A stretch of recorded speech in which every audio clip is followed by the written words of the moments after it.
Hello and welcome to the Global Dialogue. I'm Shereen. Bhan. 2024 was a breakout year for OpenAI's ChatGPT, and 2025 promises to be equally exciting. Joining us now to talk about the innovation pipeline, what we can expect as far as the AI war and the AI race is concerned, is Weil, the Chief Product Officer at OpenAI. Kevin, many thanks for joining us. I know it's late in the evening for you, and it's been a busy week, an exciting week with lots of launches lined up, including tonight, where you had the O3 and the O4 Mini. So let me start by asking you, Kevin, to give us a snapshot in very simple language.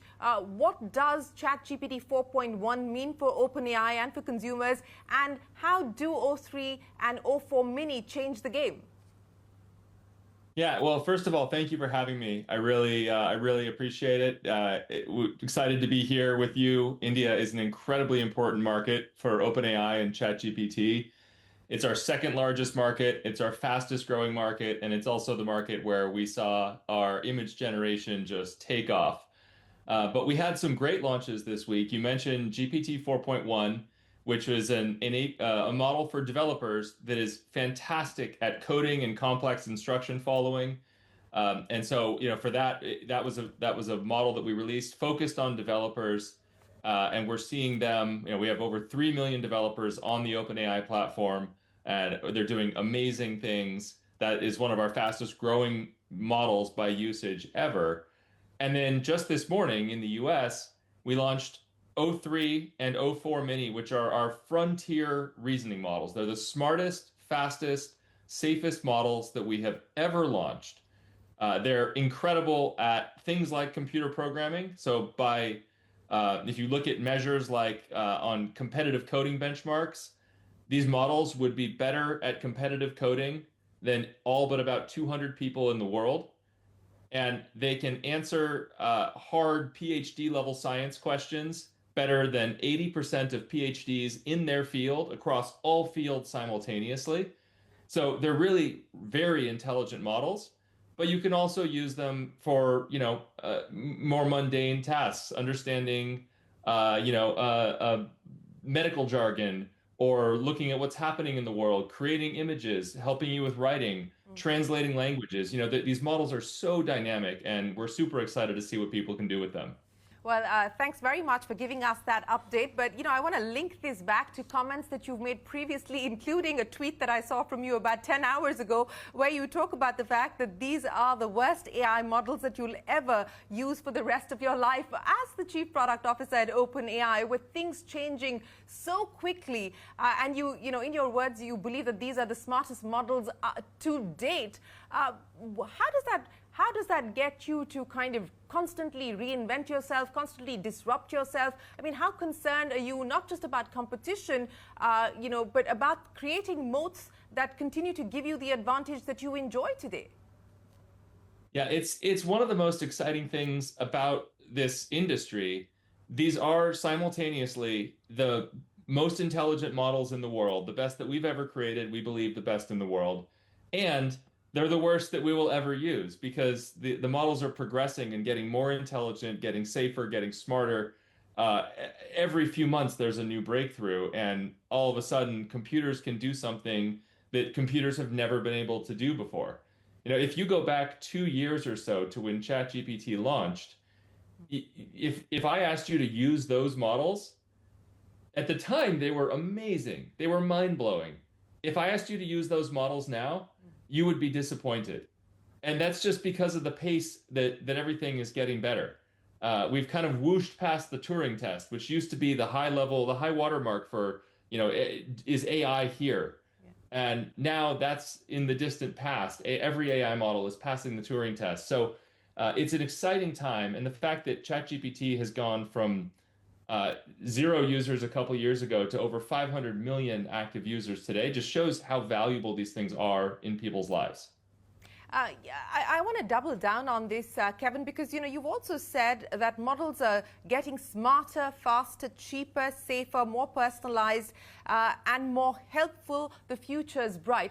That's a lot to pack in. If I were to ask you what you prioritize today, when you look at how you develop and build the next line of products, are you going to be prioritizing making this much more accessible, i.e. cheaper, given the kind of breakthroughs that we've just seen with DeepSeek? What do you prioritize in the attributes that you've outlined that models will need to focus on? I think first and foremost, I care about making these models more broadly accessible and more useful to people.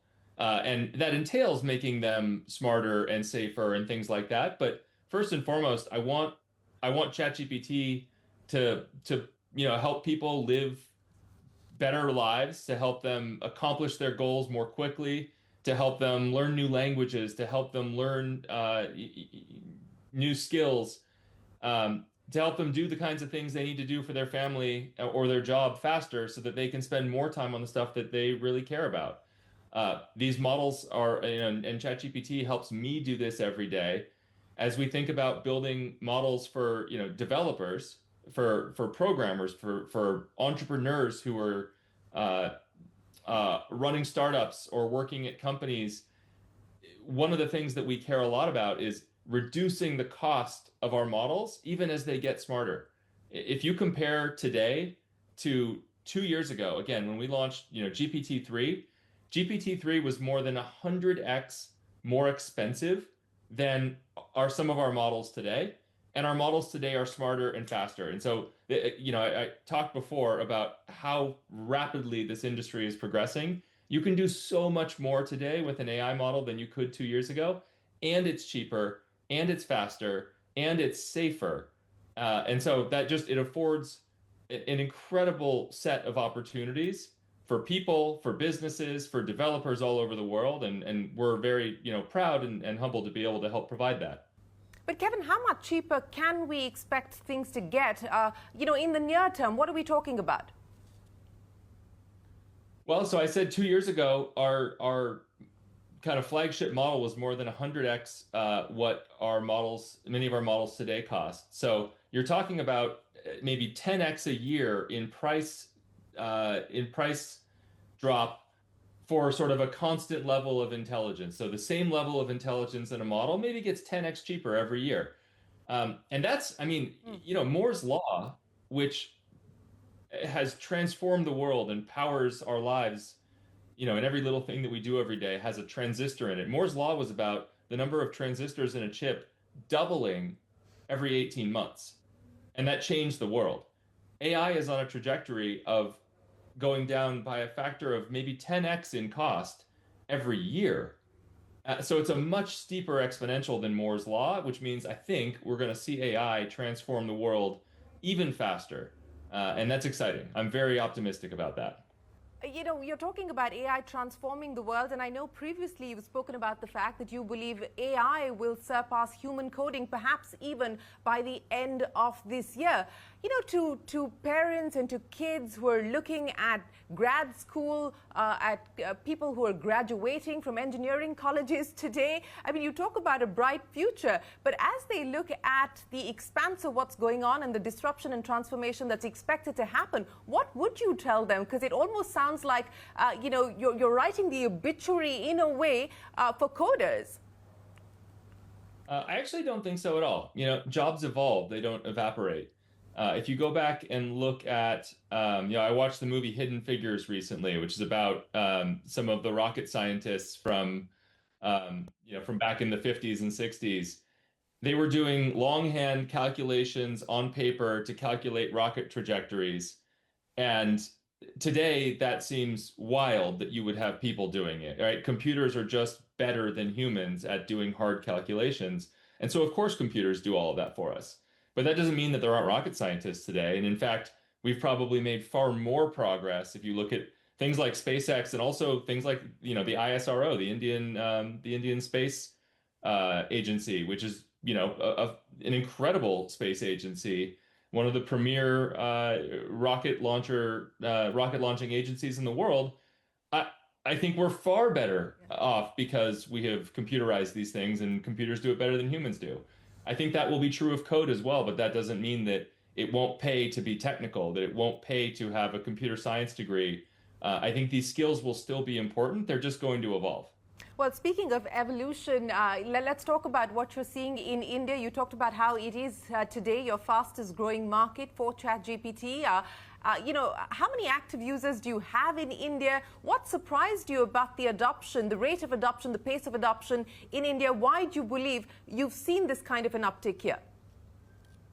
Yeah, I mean, our active users in India tripled, more than tripled in 2024. So it's been incredible to watch. We a few weeks ago we launched a new image generation tool using AI to generate incredibly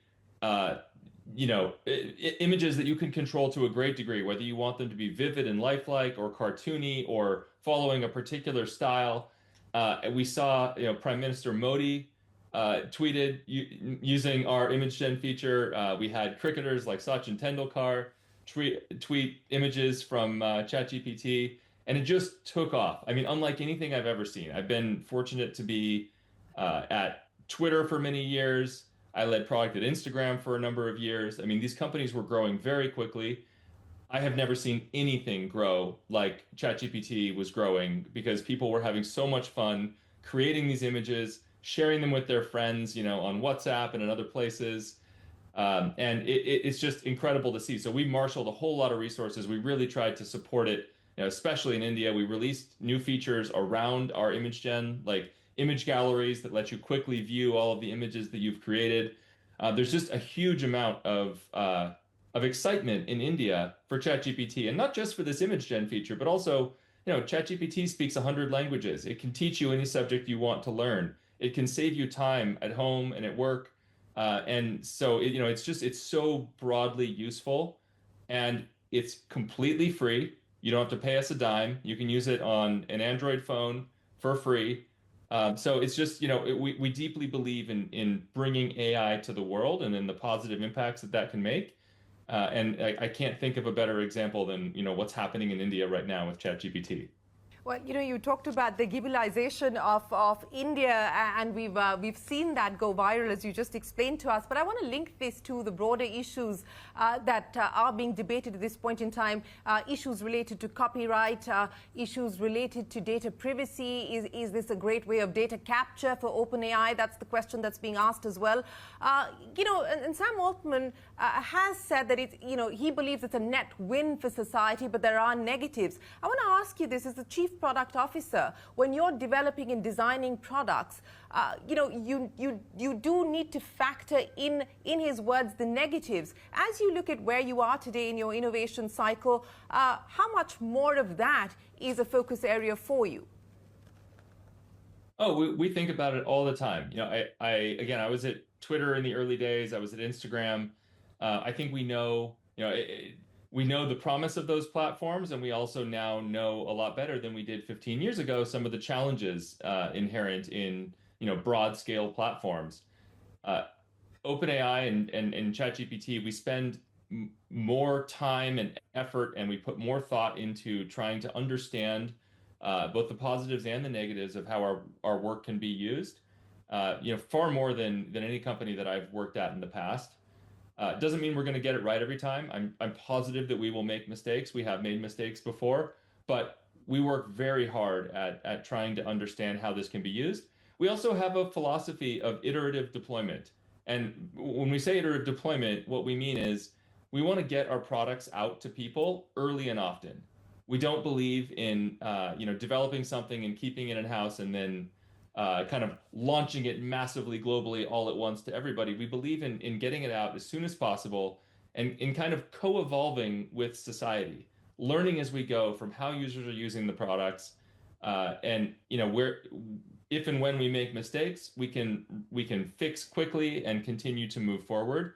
So there's this sort of humility to working to bring our products to people in an iterative fashion, listening, learning, making improvements, and then continuing to move forward. And I really appreciate that about OpenAI. We are going to take a break here on the Global Dialogue and return with our conversation with Kevin Weil, the Chief Product Officer at OpenAI.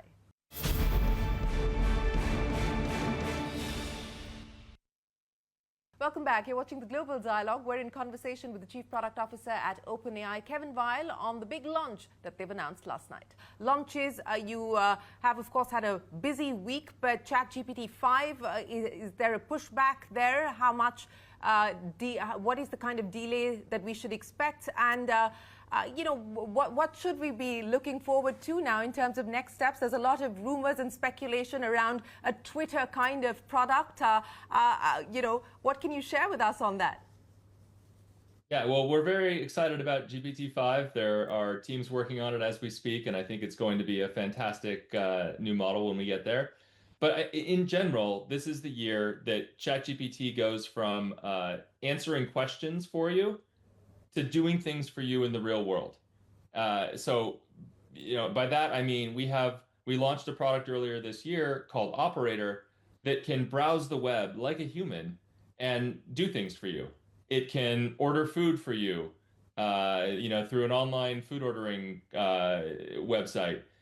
But it can also fill out forms. It can shop. It can do anything that you would do on the web, and of course you're in control the whole way. It's before it takes a sort of definitive action, it will pause and ask you if you want it to continue some action. But when I think about the time I spend on the web, I bet 30 or 40% of the time that I'm browsing the web, it's not because I want to be doing what I'm doing. It's because I have to get something done, and there's some series of pages and forms I have to fill out and other things. I would love an AI to do that for me. I would absolutely love for an AI to fill out those forms for me so that I can concentrate on, either getting more work done or spending more time with my family. And this is the year when AI begins to do more things like that for you. I'm very excited about that. It comes because of the advances that we're making with these reasoning models that are getting smarter and safer. And it comes with, integrations into the sites that you know and use every day. So that our models can understand them and can take action on your behalf. You didn't respond to the rumors and the speculation around a likely Twitter-like product launch. We'll see. We'll see. Kevin, I know you don't sleep a lot, so let me end by asking you, what's keeping you up at night? I mean, is it Anthropic? Is it DeepSeek? What's keeping you up at night? Honestly, we have so many fun things coming. What's keeping me up at night is much more trying to make sure that we deliver as fast as we can and deliver the best products that we can as fast as I know we can to all of the people around the world that rely on us. There's a lot of good stuff coming. I wish I could, take you through the entire roadmap here. But I'm very excited by it. The whole industry is moving fast. Our competitors are doing great things as well. But, I've never seen something grow the way that ChatGPT is growing globally and specifically in India. It's such an important market for us. So we've got a lot more great stuff coming, and I think people are really going to like it a lot. I want to link this and end by asking you about the use cases, and education, I would imagine, is the big one. And I know that you've spoken about that previously as well, Kevin. Especially for a market like India, what can we expect? Is that going to perhaps be a focus area or priority that you would want to consider doubling down on?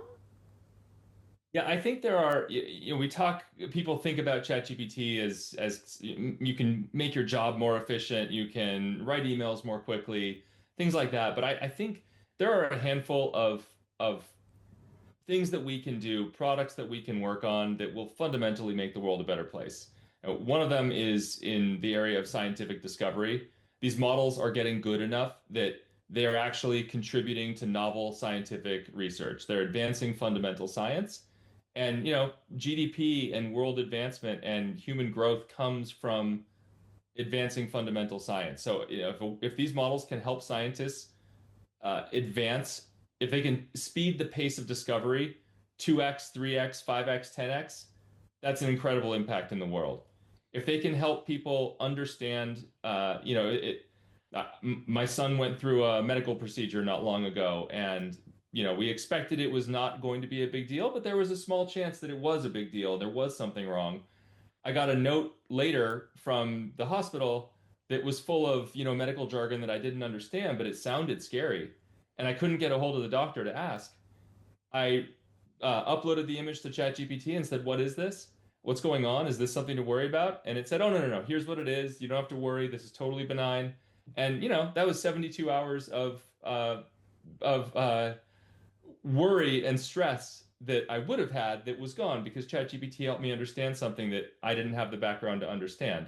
And that's our family with, we're fortunate to have great medical care and all of that. There are lots of people around the world who don't have access to that, where having the ability to talk to something like ChatGPT could be life-saving. And then, you asked about education. Every study I've ever seen says that when kids get individual tutoring, they get personalized education, their advancement rates are standard deviations better than kids that don't get personalized tutoring. And again, ChatGPT is free. It knows the curriculum for every class and every topic in the world and can give students personalized learning that evolves with them. Like I want to see every kid in the world have a personalized tutor that is helping them learn any topic they want to learn, whatever they're excited about, as fast as they want to go. The world will be a fundamentally better place when that exists. And I think we can be a part of making it happen, whether it's directly in ChatGPT, whether it's one of the developers and entrepreneurs using our APIs. I deeply want to see that happen because the world will be a better place. And, I would love to see that come from India. Well, I'll end with India then, Kevin, because, on the back of the usage, the adoption, the acceptance that you have seen in India, is there anything specific that you've taken back in terms of learnings to iterate for the next wave of product launches that we could expect? Yeah, I mean, we just had 10 or 12 people from the team in India doing a bunch of user research, talking to people in different, urban and rural parts of India. I was there a month ago with Sam Altman and meeting people, talking to users, talking to developers. The amazing thing is how broadly ChatGPT is used. You ask a room full of developers who uses ChatGPT, and they all raise their hands. It's really exciting to see. And they all have 100 things that they want to see us implement or do better, new features, new ideas. We know that one thing that's really going to be important for us is performance in low bandwidth environments. Not everybody has a great network connection. We really want ChatGPT to be broadly usable across the entire country, no matter what, cell phone, no matter what network connection you have. That's important. We're also thinking a lot about how we broaden our language support. So ChatGPT, I believe, is the best ranked model in the world for the top 11 Indian languages. But there are a lot more than 11 Indian languages, and we want ChatGPT to be great for everybody in India. And so we're thinking about broadening language support and making more of ChatGPT voice forward for those kinds of use cases. So we have a lot of ideas. They're going to benefit people in India, and they're going to benefit users all around the world, and we're very excited about it. Well, Kevin, thanks so much. We look forward to seeing more of you here in India and appreciate you taking our time very late at night to be able to speak to us today. Thanks so much, and we wish you the very best. Look forward to seeing you soon. Yeah, thank you. And by the way, when I was prepping for the interview, I told our new model, O3, that I was going to be meeting with the premier broadcast TV interview or broadcast Indian business-focused TV station in India. And I said, what station do you think it is? And it said, oh, clearly that's going to be CNBC-TV18. So O3 is a genius. Clearly, O3 is a genius. But Kevin, what an absolute pleasure. Many thanks for joining us. And we look forward to having a deeper, longer conversation with you. Thanks so much for your time today. We are going to take a break here on the Global Dialogue, but there's a lot more coming up. Don't go anywhere. We're back in a moment with more.